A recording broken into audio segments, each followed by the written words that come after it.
So once you decide what type of trap you're going to be using, you need to decide how you're going to actually anchor it to the ground. And to do this, there are three main categories. First are the most popular, and that is just a basic stake. So this is made of rebar, and then you just weld a big nut on top, and these work really, really well.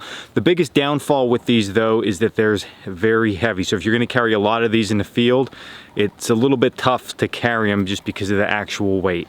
And the next type is an earth anchor. An earth anchor attaches to your trap on one end, and then there's some type of wire and some type of locking device at the end. Now this locking device actually gets driven down into the ground. So for this style, this little tube gets driven down, and then when it's pulled on, the tube turns sideways, and that uses the earth behind it to anchor that down in place.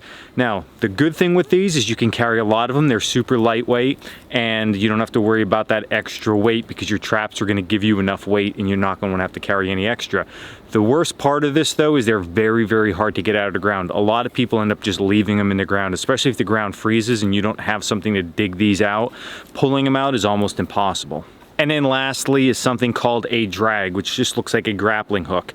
So this is actually used in very rocky, loose soil, somewhere where no anchor is going to hold the trap in place.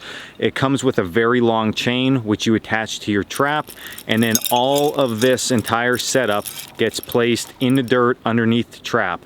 So when the animal actually gets into the trap, it runs off and it's dragging this behind it.